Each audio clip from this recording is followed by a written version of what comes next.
Então morra como você merece. Superman 2: A Aventura Continua é o segundo filme do Homem de Aço protagonizado pelo icônico Christopher Reeve. Trazendo de volta o elenco do primeiro, mas trocando o diretor, esse filme aqui traz o General Zod e a sua turma como os vilões principais e o Superman abdicando de seus poderes. Fala galera, meu nome é Pedro Fernandes e hoje nesse vídeo vou falar um pouquinho sobre esse filme aqui e ainda dar a minha opinião pessoal sobre ele. Mas antes de qualquer coisa já deixa o like e se inscreve no canal para não perder nenhum vídeo, beleza? Então só bora! Lançado em 1980, Superman 2: A Aventura Continua começa com uma longa recapitulação de uns 10 minutos ali do primeiro filme, que serve também para nos apresentar os vilões, que é o General Zod e a sua turminha, a mulher e o Brutamonte Burro, que por conta de seus crimes vão ser aprisionados em um espelho ou zona fantasma para toda a eternidade. E aí depois de tudo isso que a gente já tinha visto lá no primeiro, o filme realmente começa nos apresentando Clark Kent, que está indo até o seu trabalho no planeta diário com a esperança de ver a sua paixão secreta, Lois Lane. Mas ao chegar lá ele descobre que ela está na França, cobrindo um atentado terrorista na Torre Eiffel.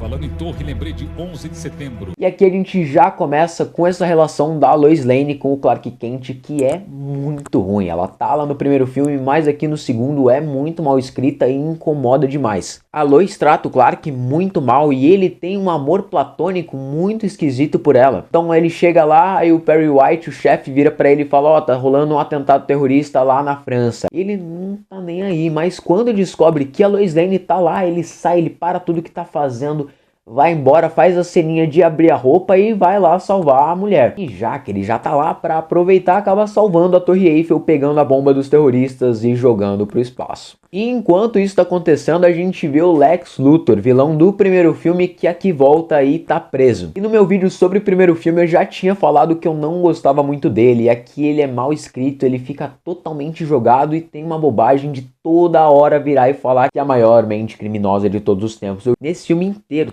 toda cena que esse cara aparece, ele começa já virando falando: eu sou Lex Luthor, a maior mente criminosa de todos os tempos. Lex Luthor.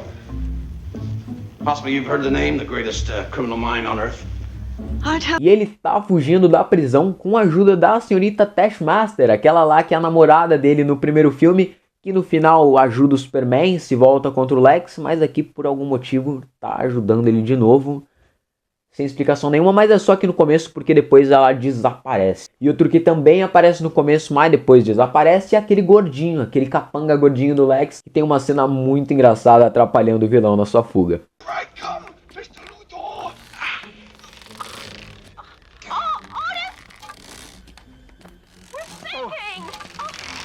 E agora o Lex Luthor vai com a senhorita Taskmaster até a Fortaleza da Solidão, que é a casa do Superman, que ele conseguiu a localização por sorte mesmo, e acaba descobrindo que o super-herói não é o último da sua espécie, que existe lá o General Zod e a turma dele aprisionados em algum lugar naqueles vidros aleatórios. Depois de ser salva pelo Superman, a Lois Lane é enviada junto com Clark para fazer uma reportagem sobre um motel numa catarata aleatória. E por algum motivo que o filme não explica, eles têm que fingir que são um casal para fazer isso, porque essa reportagem é secreta. E no meio dessa viagem, né, eles estão lá na catarata e tem um moleque que recebe muito amor paterno, que ele fica brincando ali: opa, vou cair, ah não, tô me segurando.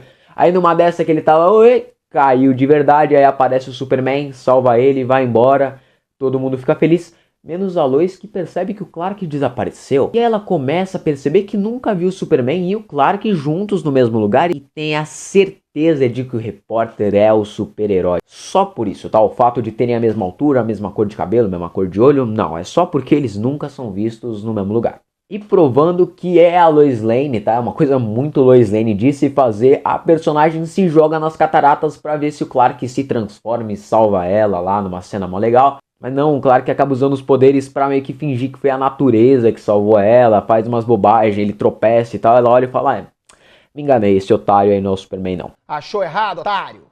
Já à noite os dois estão lá no quarto conversando, até que o Clark tropeça e cai numa lareira. Ele coloca a mão lá no fogo, tira, ela fica desesperada: ah, Clark, você se machucou, não sei o que. Ela olha, ele está bem, ele não queimou a mão. Aí ela vira e fala: não, agora eu tenho certeza que você é o Superman. Aí ele olha pra ela e fala: que droga, você descobriu, não tem jeito, eu sou o Superman mesmo. Ele se revela e é isso. You are Superman. Oh, Lois, come on, don't be so...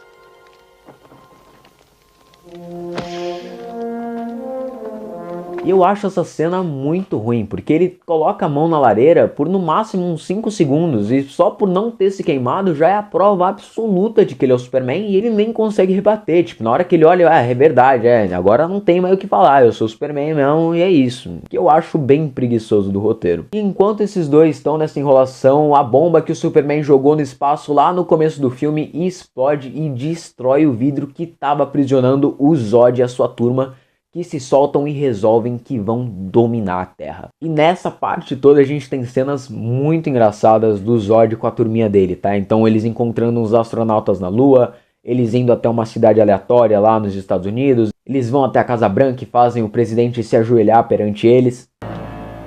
Oh God, Zod. E aqui toda a turminha do Zod, eles servem mais como uma espécie de humor do que como vilões mesmo. Eles são muito engraçados, eles têm sim uma ideia interessante por trás, mas que é mal explorada. Ele quer dominar a Terra e é só isso mesmo. Agora que a Lois sabe a identidade do Superman, o mesmo resolve levar ela até a Fortaleza da Solidão para eles terem um jantar romântico à luz de cristais alienígenas. E lá o holograma da mãe do Homem de Aço, não do pai, tá? Porque o Marlon Brando é muito caro, fala pro Super-Homem que se ele quer ficar com a Lois Lane, se ele realmente ama ela, ele tem que abdicar de seus poderes para virar um humano e viver uma vida normal. Se você deseja viver sua vida como mortal, você deve viver como se fosse um mortal. Você deve se transformar num deles. E depois de pensar por 5 segundos, mostrando de novo esse amor platônico super esquisito, o cara mais poderoso da Terra entra numa cápsula e perde todos os poderes para sempre.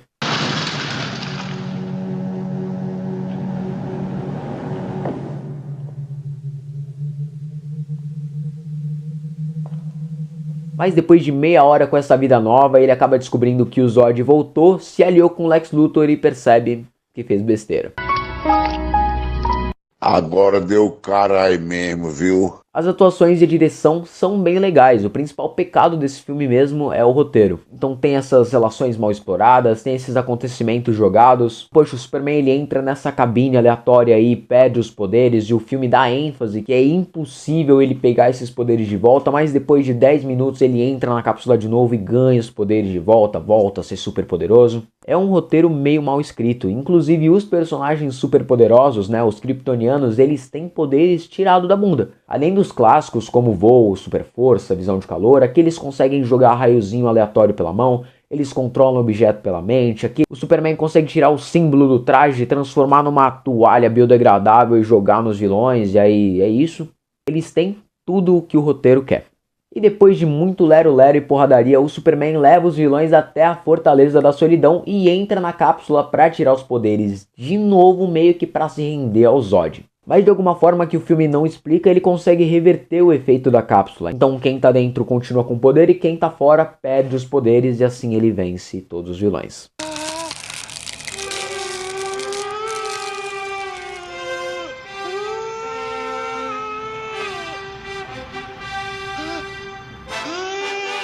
E no final o filme introduz uma ideia muito legal que inclusive foi depois utilizada nos filmes do Homem-Aranha do Sam Raimi, que é a Lois Lane ficar sempre em perigo em conhecer, em namorar um super-herói. E qual que é a solução genial do roteiro? Dar outro poder aleatório pro Superman, o de apagar a memória com um beijo. Inclusive tem um episódio do Frango Robô que eles zoam com isso, então o Superman ele apaga a memória da Lois e aí ele começa a beijar todos os vilões pra apagar a memória deles. É bem engraçado.